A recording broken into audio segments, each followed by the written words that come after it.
ये फैसला जज साहब के हाथों में है। हमारे हाथ से ये केस निकल चुका है। पापा, पापा, प्लीज पापा, आप परेशान मत होइएगा। मैं आपको सजा नहीं होने दूंगी पापा, मैं आपको सजा नहीं होने दूंगी। कृपया सब लोग खड़े हो जाइए, जज साहब आ रहे हैं।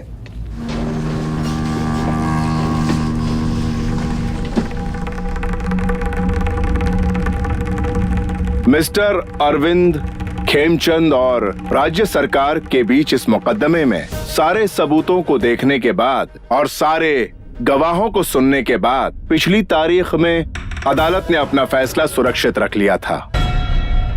लेकिन अदालत के सामने कुछ ऐसे अहम पॉइंट्स आए हैं जिन पर गौर करने के बाद ही यह अदालत अपना फैसला सुनाएगी।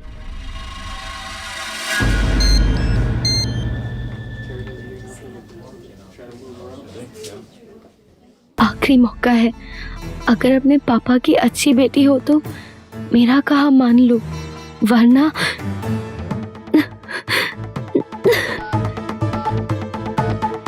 तुम जो चाहते हो वो मैं करने के लिए तैयार हूँ। प्लीज मेरे पापा को सजा नहीं होनी चाहिए।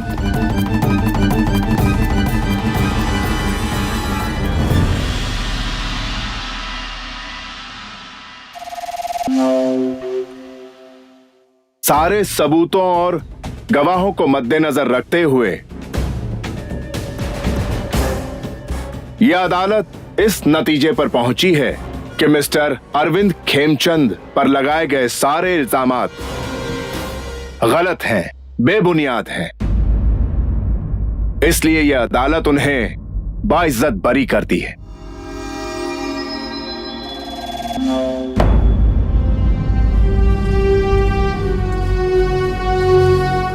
पापा,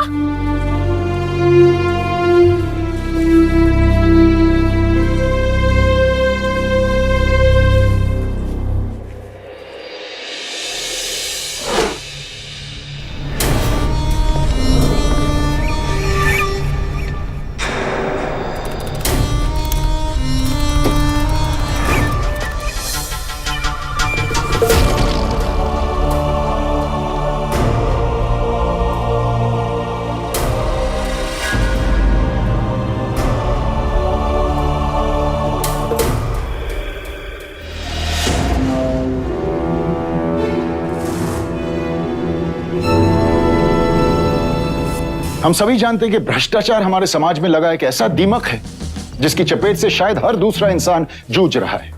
आज की हमारी इस कहानी में एक आम इंसान को न्याय दिलाने वाली कानून व्यवस्था भी इस दीमक से अछूती नहीं रही। हमारी अदालतें सरकार से भी ऊपर का दर्जा रखती हैं। एक आम इंसान यह भरोसा रखता है कि यहां उसे न्याय जरूर मिलेगा, लेकिन जब न्याय करने वाला ही उसके साथ अन्याय करे, उसका मानसिक और शारीरिक शोषण करने लगे, तब वो आम इंसान क्या करे। डॉक्टर रोहिणी के साथ भी ऐसा ही कुछ हुआ। आइए देखते आखिर क्या हुआ उनके साथ।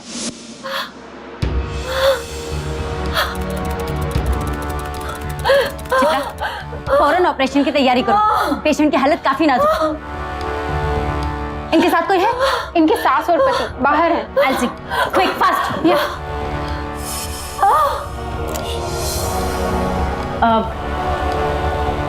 आप लोग पेशेंट के साथ हैं? हाँ। देखिए, उनकी प्रेगनेंसी में काफी कॉम्प्लिकेशंस आ गई। अगर मैं आपको मेडिकल की भाषा में कहूँ तो इसे प्लेसेंटल अब्रप्शन कहते हैं। अगर मैं आम भाषा में आपको बताऊं तो इसमें औरत के शरीर में खून की कमी हो जाती है।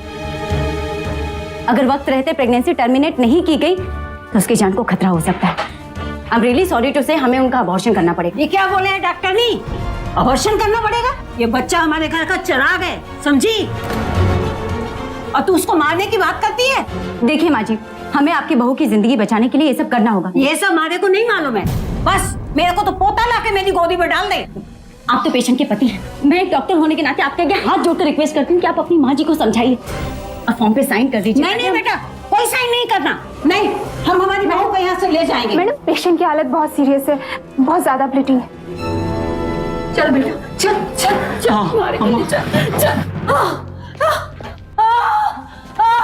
चित्रा बीबी 70-90 इट्स बिटवीन। इसे ऑपरेशन में लेके जाना पड़ेगा, ऑपरेशन थिएटर में। जल्दी करो।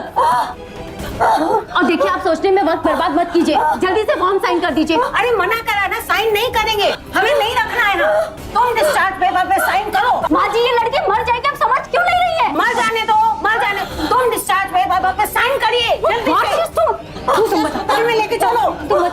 क्या चाहती हो? तुम जीना चाहती हो? चित्रा, कम जल्दी, हरी आप। इधर समझा इसको। ए, तू साइन नहीं करेगी? बोला नहीं देखो, तू साइन नहीं करेगी, बता रहा हूँ। चित्रा जल्दी, हरी आप। अरे अरे साइन करो। अरे क्या करना? साइन नहीं करना। हे भगवान, पुलिस को बुलाओ, जाके पुलिस को बुलाओ। ले चलो। रुकिए, कहीं नहीं लेके जाने दूंगा मैं इसे। बहुत हो गई आप लोगों की बकवास। मेरे लिए मेरे पेशेंट की जान बचाने से बढ़कर कोई काम नहीं है, और अगर इस लड़की को कुछ हो जाता है ना, तो उसकी मौत के जिम्मेदार आप दोनों माँ बेटे होंगे। एक डॉक्टर का धर्म होता है अपने पेशेंट की जान बचाना, और डॉक्टर रोहिणी ने भी अपना धर्म ही निभाया, लेकिन उन्हें यह नहीं पता था कि अपना धर्म निभाने का उन्हें इतनी बड़ी कीमत चुकानी पड़ेगी। उस महिला के घर वालों ने डॉक्टर रोहिणी पर झूठा इल्जाम लगाया कि उनकी बहू की मानसिक हालत ठीक नहीं थी, और डॉक्टर रोहिणी ने पैसों की लालच में आकर उनके परिवार को बताए बिना उनकी बहू का अबॉर्शन कर दिया। इन आरोप के आधार पर डॉक्टर रोहिणी का लाइसेंस छीन लिया गया। अब वो प्रैक्टिस भी नहीं कर सकती थी। इस बात को 2 साल हो चुके थे। डॉक्टर रोहिणी न्याय पाने के लिए आज भी अदालत के चक्कर लगा रही थी, लेकिन हर बार अदालत से न्याय नहीं, सिर्फ अगली तारीख मिलती रही।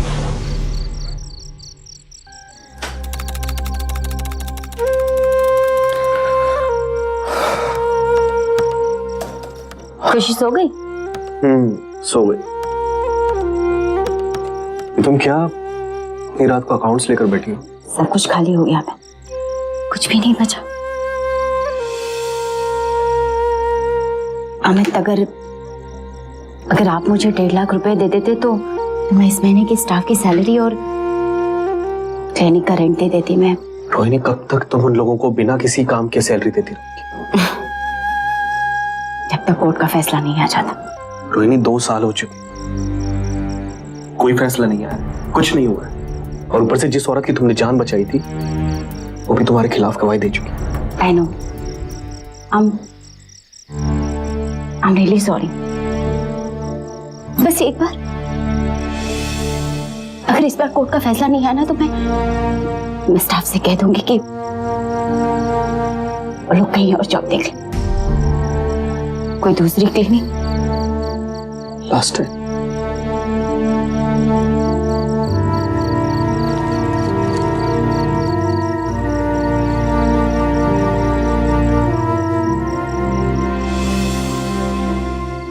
Thank you so much. मम्मा, मुझे आइसक्रीम बहुत अच्छी लगती है। Very good. अब कड़वी वाली दवाई भी अच्छी लगेगी जब कफ सिरप पीना पड़ेगा। मुझे लगता है मैं चल नहीं पाऊंगी। मीनू, संभालो अपने आप को। कोई डॉक्टर को बुलाओ, कोई एम्बुलेंस को बुलाओ, प्लीज एम्बुलेंस को बुलाओ कोई। क्या करूं? क्या हुआ मिस्टर शर्मा? आप ठीक तो हैं? आप हाथ मत लगाइए, मेरी वाइफ प्रेग्नेंट है। हाँ, लेकिन मैं डॉक्टर हूँ, मुझे देखते हैं मिस्टर शर्मा। मैंने कहा ना, आप हाथ मत लगाइए। चंद पैसों के लिए आप बच्चों को जन्म दिलाने के बजाय आप अबॉर्ट करवा दिए बच्चा। मिस्टर शर्मा, एक बार मुझे देख लीजिए। नहीं, मैंने कहा ना, आप जाइए यहाँ से। डॉक्टरी के प्रोफेशन को आप लोगों ने धंधा बना दिया है। हम संभाल लेंगे मीनू, कुछ नहीं होगा तुम्हें। मीनू, संभालो अपने आप को। अरे कोई डॉक्टर को बुलाओ, इसको दर्द हो रहा है, कोई डॉक्टर को बुलाओ।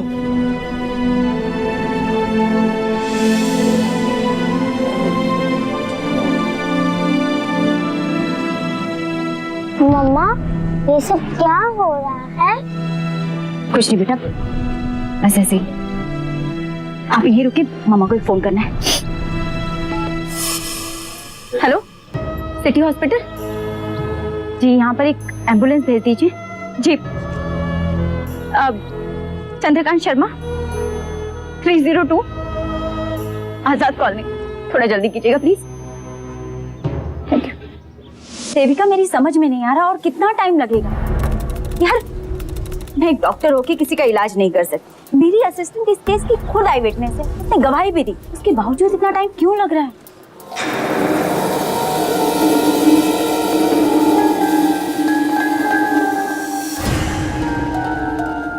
रोहिणी, कोर्ट के कामकाज में टाइम लग ही जाता है। और कितना टाइम?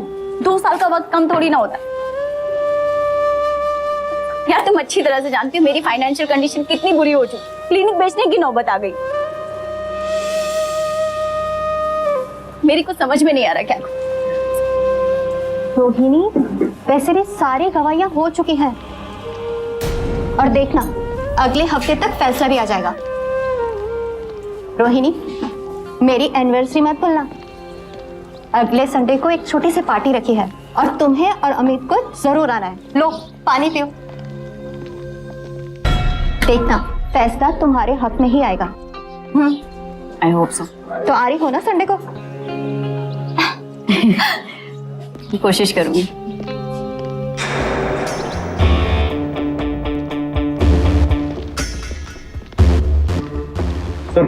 चलिए चलिए। Congratulation Devika. Thank you so much. Hi. नमस्ते। नमस्ते नमस्ते, मैं ठीक हूँ। जैसा नमस्ते। चलो चलो जाके। Excuse me.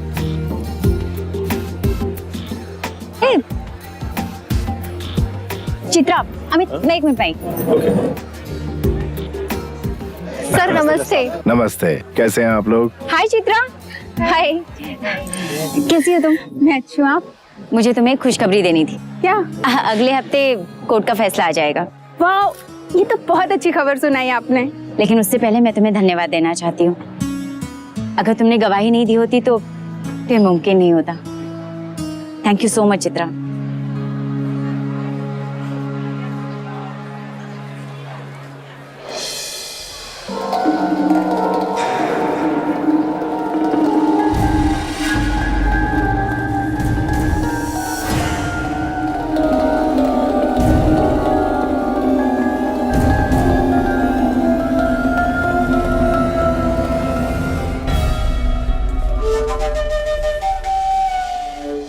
Devika, it was really nice party.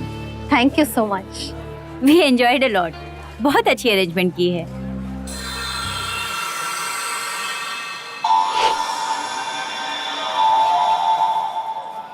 आप ऐसा कीजिए, आप चलिए, हम अभी आते हैं।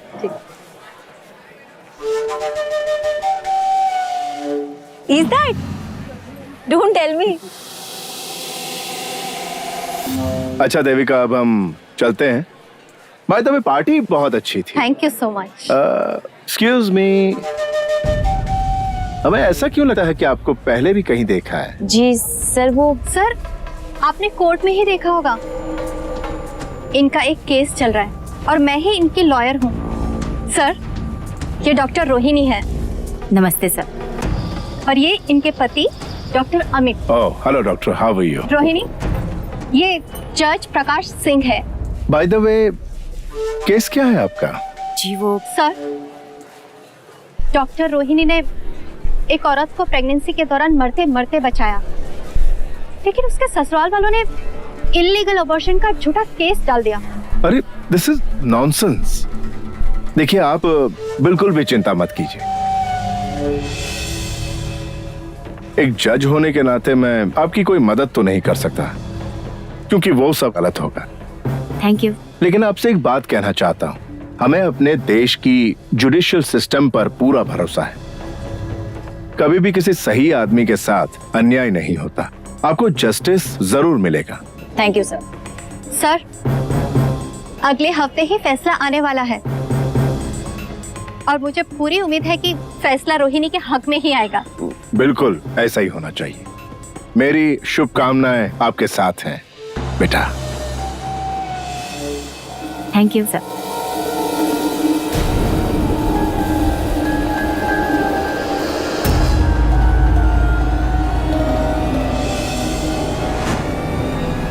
सर, भाभी जी इंतजार कर रही हैं। ओह हाँ, okay, bye Devika, bye bye. अच्छा, नमस्ते नमस्ते। मोहन। जी सर। ये डॉक्टर रोहिणी का केस कौन देख रहा है? ओ, जज हेमंत जी। हेमंत? ठीक है, उसके पास मेरा मैसेज भिजवा दो कि इसके केस का फैसला अगले हफ्ते तक नहीं आना चाहिए। चलो। ये अदालत इस सारे सबूतों पर फिर से गौर करना चाहती है। इसलिए इस केस की अगली सुनवाई 5 मई को होगी। आज की कोर्ट की कार्रवाई यही समाप्त की जाती है। देविका, तुमने कहा था कि इस बार जजमेंट आ जाएगा। ये सब क्या है? हाँ, मैंने कहा था, लेकिन जज साहब फिर से सारे सबूत एक बार देखना चाहते तो इसमें मैं कुछ नहीं कर सकती। मैं कुछ नहीं कर सकती से क्या मतलब है तुम्हारा? अच्छा, मुझे बताओ कि 5 मई को फैसला आएगा या नहीं? ये सब कुछ जज साहब पर डिपेंड करता है। इस वक्त मैं कुछ नहीं कह सकती रोहिणी। देविका, तुम अच्छी तरह से जानती हो मेरा करियर, मेरा घर, मेरा परिवार सब कुछ दांव पे लगा हुआ। और सॉरी।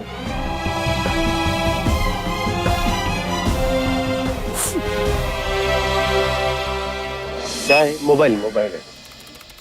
ठीक है, जाओ। अच्छा, भाभी जी नमस्ते। अरे नमस्ते, कैसे हैं? ठीक हूँ भाभी जी। आपकी बेटी कैसी है? एकदम, आप लोगों का आशीर्वाद है भाभी जी। आइए बैठिए, चाय पीजिए। नहीं, वो सर से कुछ जरूरी काम था तो। हाँ चलो। इस लड़की के साथ तो बहुत बुरा हुआ सर। सोच रही थी कि जज फैसला सुना देगा, लेकिन जज ने आगे की तारीख दे दी। इसका मतलब है जज हेमंत मेहता ने हमारी बात मान ली। अरे सर, वो आपकी बात मानते कैसे नहीं? उसकी तरक्की आपकी सिफारिश पे जो टिकी हुई है।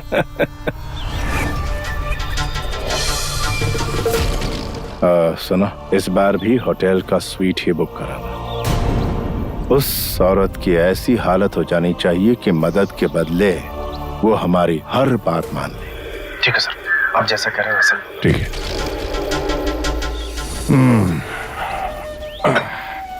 डॉक्टर रोहिणी को मालूम ही नहीं था कि उनके साथ जो अन्याय हो रहा है वो जज प्रकाश सिंह करवा रहे हैं। डॉक्टर रोहिणी कोर्ट के चक्कर काटती रही, जिसके चलते अब उनकी आर्थिक हालत खराब होने लगी थी।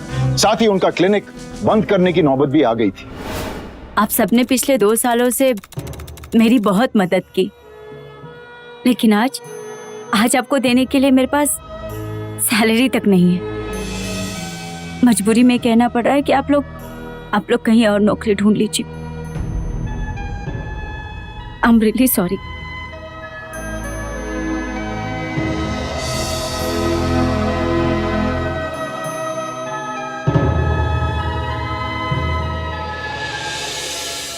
चित्रा, तुम नहीं चाहोगी?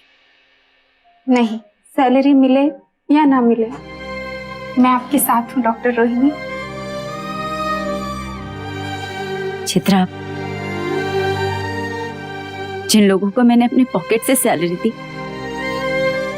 उन सभी ने मेरा साथ छोड़ दिया। घर में खुद भूखे रहकर उनके घर का पेट भरा, वो सब लोग मेरा हाथ छोड़कर चले गए। ये सब बातें हम बाद में करेंगे, अभी घर चलते हैं। नहीं, मैं थोड़ी देर यहाँ रहना चाहती हूँ। लेकिन प्लीज। ओके।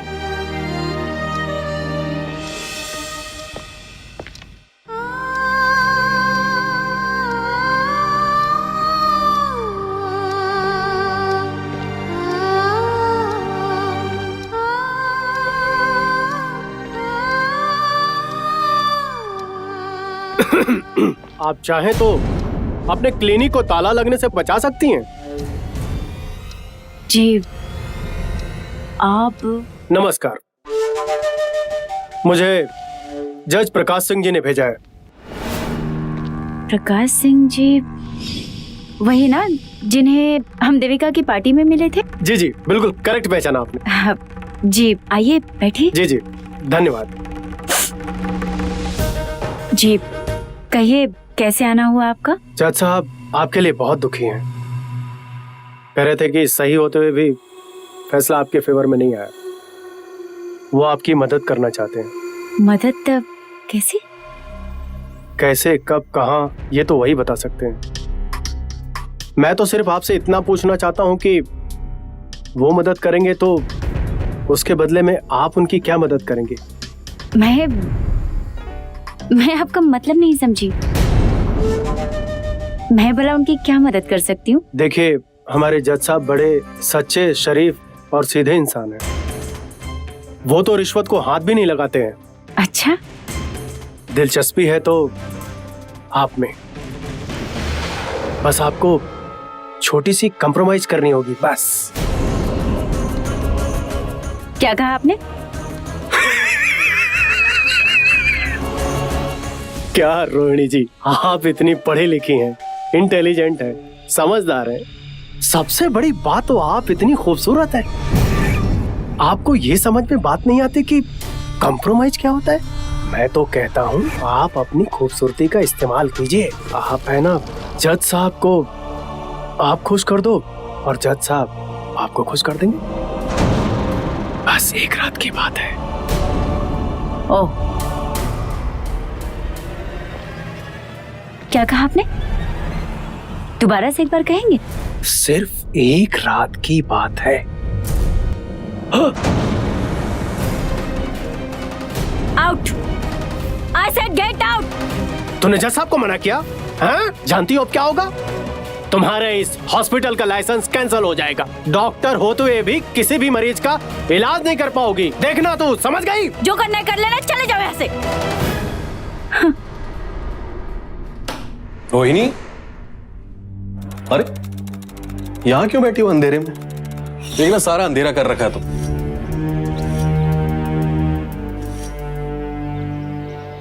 रोहिणी, क्या हुआ? रोहिणी, क्या हुआ? रोहिणी, क्या हुआ? रोहिणी, बात बताओ, क्या हुआ? हाँ? क्या हुआ?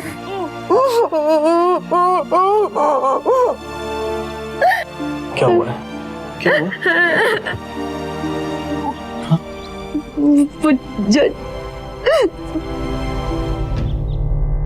जज साहब को आप खुश कर दो और जज साहब आपको खुश कर देंगे।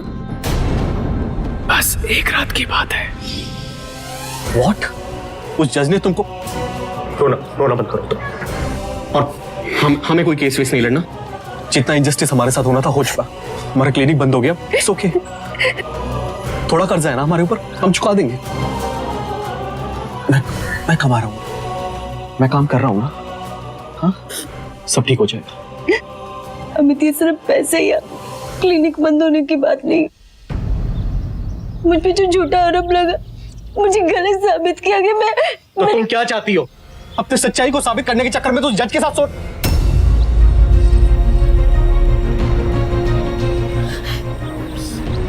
मेरा वो मतलब नहीं था कहने का। रोहिणी सुन, रोहिणी, लाइफ में वैसे इतनी प्रॉब्लम चल रही थी, ऊपर से ये जज। मेरी कुछ समझ में नहीं आ रहा देविका, क्या करूं? तुम ही कुछ बताओ। रोहिणी, जज प्रकाश सिंह कोई मामूली आदमी नहीं है, बहुत बड़ा जज है। जुडिशियल सर्किट में बहुत बड़ा नाम है उसका। तुम्हारी बात तो कोई सुनेगा तक नहीं। पुलिस वाले तो उनके खिलाफ एक्शन लेने के बारे में सोच भी नहीं सकते। एक जज के खिलाफ तो कोई वकील भी तुम्हारी मदद नहीं करेगा। अगर मैंने तुम्हारी मदद की तो हो सकता है कि मेरी प्रैक्टिस भी रुकवा दी जाए। देविका, प्रकाश सिंह सिर्फ एक जज है, कोई भगवान नहीं जो तुम इतना डर। जुडिशियल सिस्टम में प्रकाश सिंह जैसे 2 या 4 लोग होंगे, सभी के सभी खराब नहीं। मुझे पूरा विश्वास, कोई ना कोई मेरी मदद जरूर करेगा। पर मुझे भरोसा नहीं है कि कोई भी तुम्हारी मदद करेगा। डॉक्टर रोहिणी ने तय कर लिया था कि अब वो डरेंगी नहीं, बल्कि जज प्रकाश सिंह के खिलाफ कड़ा कदम उठाएंगी। उन्होंने एनजेसी यानी नेशनल जुडिशियल काउंसिल में प्रकाश सिंह के खिलाफ रिपोर्ट लिखवाई। अब उन्हें लगा कि प्रकाश सिंह को जरूर उसके किए की सजा मिलेगी, लेकिन ये सब प्रकाश सिंह के दबदबे के सामने इतना आसान नहीं था। जब एनजेसी का क्लर्क उनके खिलाफ रिपोर्ट लिए उनके घर पहुंचा तो वहां भी प्रकाश सिंह ने जज के गरिमामय पद का दुरुपयोग किया और इस शिकायत को बड़ी चालाकी से दबाने की शुरुआत कर ली। आपके खिलाफ कंप्लेन आई है। मेरे खिलाफ कंप्लेंट? किसने की है? डॉक्टर रोहिणी ने।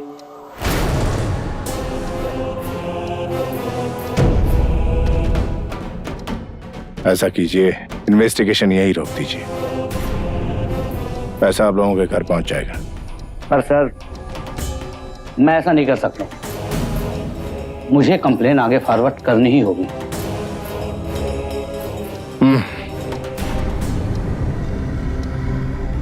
ठीक है, कुछ दिनों के लिए रोक दो।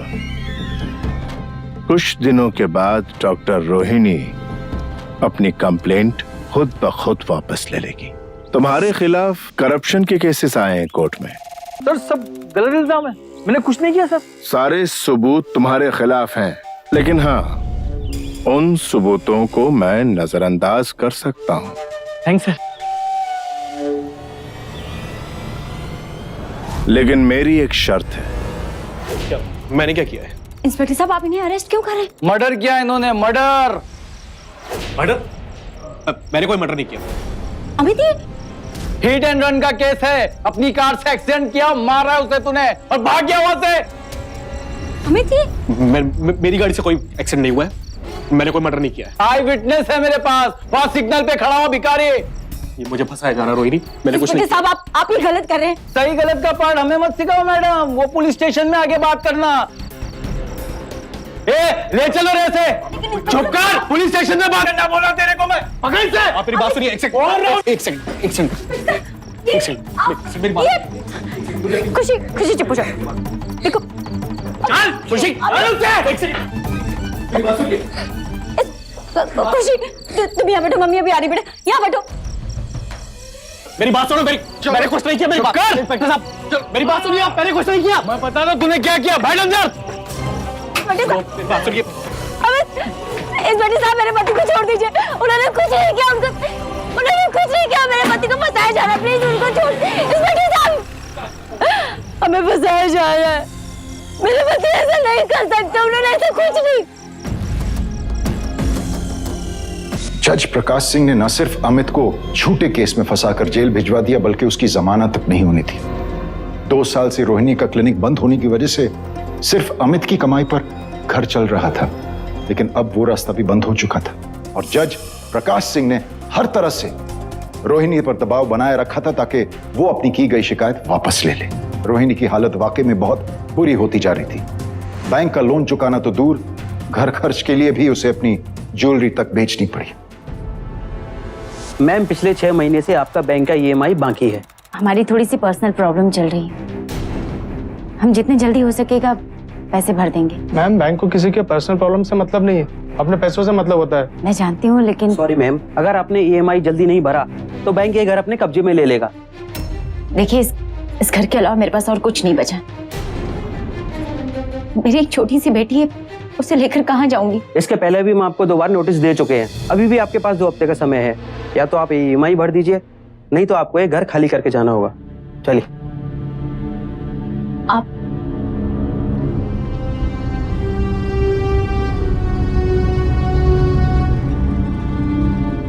2 हफ्ता? 2 हफ्ते में कहाँ से लाऊंगी मेरे पैसे? जी हाँ, डॉक्टर रोहिणी ने यह ऑपरेशन पैसों के लिए किया।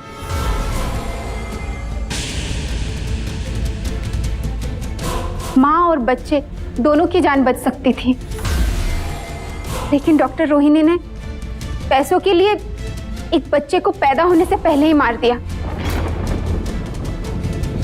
चित्रा, ये तुम क्या कह रही हो? तुम जैसा, आप मेरा यकीन कीजिए, मैंने ऐसा कुछ नहीं किया। मेरी देविका, तुम कुछ कहती क्यों नहीं? मैंने ऐसा कुछ नहीं किया। मम्मी, पानी दूं मैं आपको? नहीं बेटा। चित्रा ऐसे कैसे कर सकती है? मुझे तो बिलीव ही नहीं हो रहा। अब मुझे नहीं लगता कि फैसला हमारे फेवर में आएगा।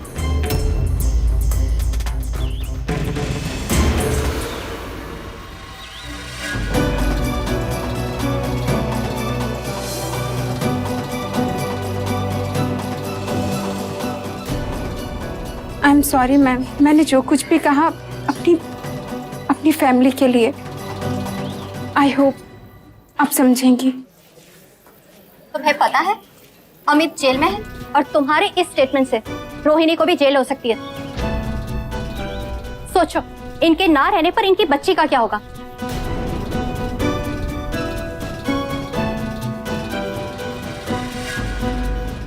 कहा था ना मैंने कि जज को चैलेंज मत करो। अमित को जेल भेजना, चित्रा से गलत बयान दिलवाना, ये सब उसी का किया धरा है।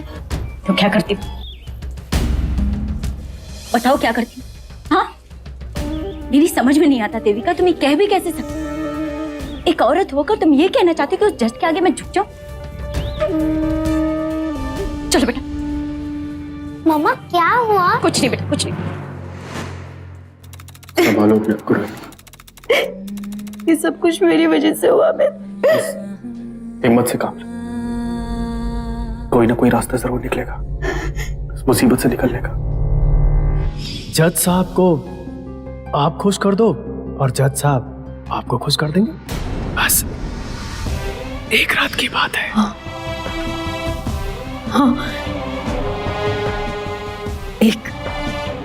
एक रास्ता है। रोहिणी रुक जाओ। जेल में बंद डॉक्टर अमित चिल्लाते रहे। वो रोहिणी को रोकने की कोशिश करते रहे। उन्हें डर था कि कहीं रोहिणी जज प्रकाश सिंह की मांग के सामने झुक ना जाए, और उनका डर सच भी हुआ। घर पहुंचते ही रोहिणी ने रजिस्ट्रार मोहन को फोन किया।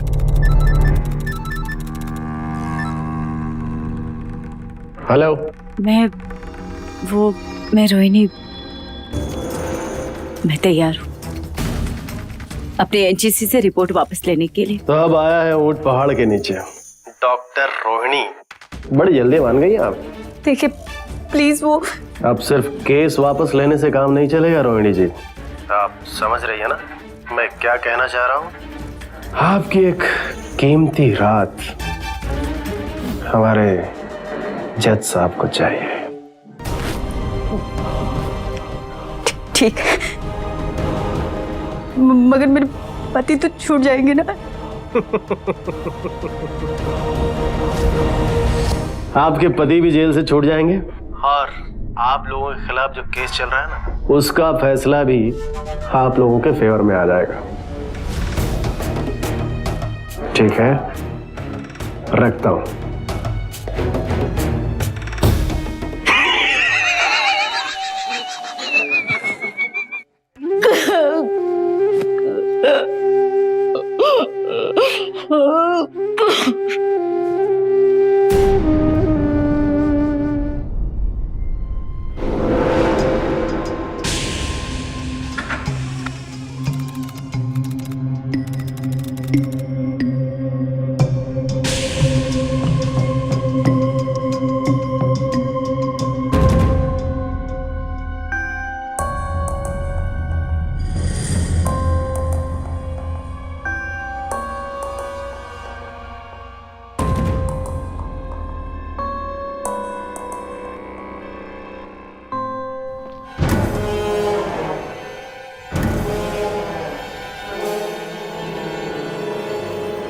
आप मिस्टर सिंह साहब कहाँ हैं? सिंह साहब भी आ जाएंगे।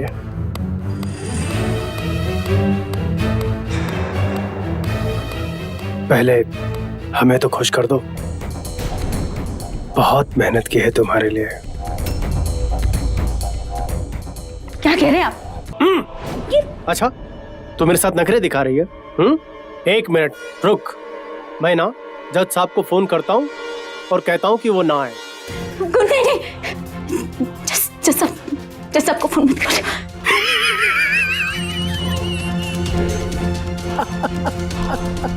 हाय, तुम्हारे इन्हीं अदाओं पे तो जान देता हूँ मैं। उड़ा के पैया न जो कसम तुम्हारी मैं रो पड़ूंगी। मैं तुम्हारी बात का भरोसा कैसे करूं? हाँ, ऐसे भी तो हो सकता है ना, जज प्रकाश सिंह का नाम लेकर मुझे बेवकूफ बना रहे हो।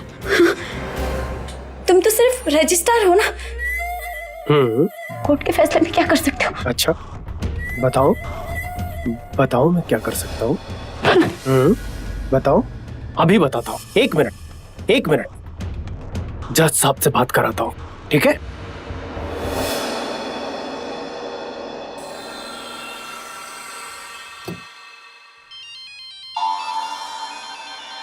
ड्राइवर बाहर जाओ। हाँ बोलो मोहन। हाँ हाँ, मैं रोहिणी के साथ ही हूँ। अरे इतने नखरे दिखा रही है जज साहब। साहब इसे भरोसा ही नहीं है मेरे ऊपर। अब देखिए, इसे भरोसा दिलाइए। मैं स्पीकर ऑन करता हूँ। दो उसे फोन दो। लो, बात करो। हाँ। बात करो ना स्पीकर पे। हेलो जज साहब, जज साहब मुझे आपके मुझसे सुनना है। केस मेरे फेवर में होगा ना? ये अरे भरोसा रखो, तुम्हारे केस का जज मेरी पहचान का है, फैसला तुम्हारे हक में ही होगा। और हाँ, तुम्हारा पति भी छूट जाएगा। अब भाई मैंने उसको अंदर करवाया है तो बाहर निकलवाने की जिम्मेदारी भी तो मेरी बनती है ना। और वैसे अब तुम्हारे पास हम पर भरोसा करने के अलावा और कोई ऑप्शन भी नहीं है, नहीं तो सालों साल वापस अदालत के चक्कर लगाती रहोगी। इसलिए हम पर एक बार भरोसा करके देखो, जिंदगी आसान हो जाएगी। ठीक है। मेरा इंतजार करो, मैं पहुंच रहा हूं।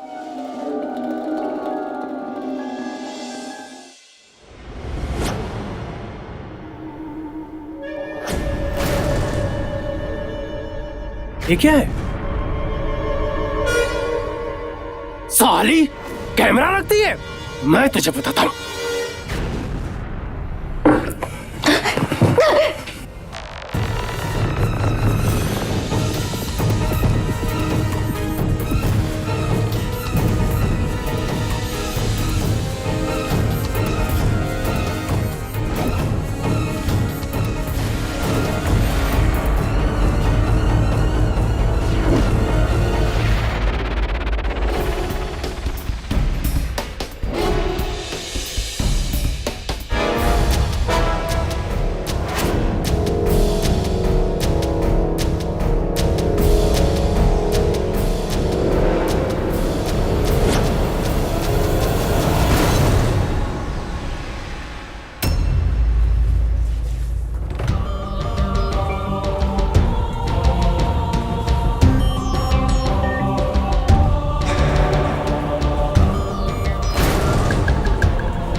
वक्त की सबसे बड़ी ब्रेकिंग न्यूज है।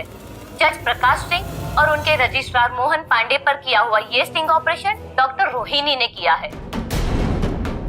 ये स्टिंग ऑपरेशन अदालत में फैले भ्रष्टाचार को सामने ले आया है। कैसे एक जज प्रकाश सिंह और उनका रजिस्ट्रार मोहन पांडे अदालती फैसलों में फंसी मासूम महिलाओं पर शारीरिक शोषण करते हैं। ये पहला केस है जो हमारे सामने आया है। प्रकाश सिंह ने इससे पहले न जाने कितनी लड़कियों की जिंदगी बर्बाद की होगी।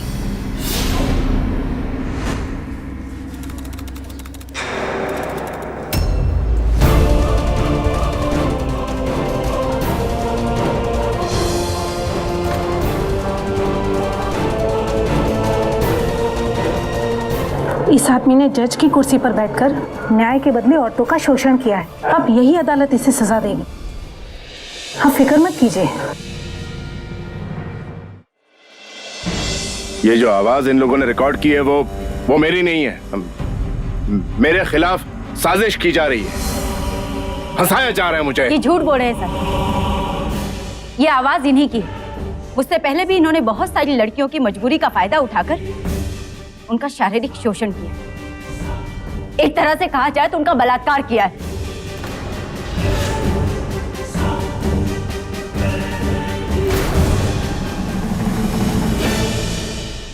मेरा नाम रूपाली खेमचंद है। इन्होंने मेरे पापा को सजा से बचाने के लिए मुझ पर दबाव डाला। मजबूरी में मुझे इनके आगे झुकना पड़ा। होटल के रूम नंबर 314 में बुलाकर इन्होंने मेरे साथ बलात्कार किया।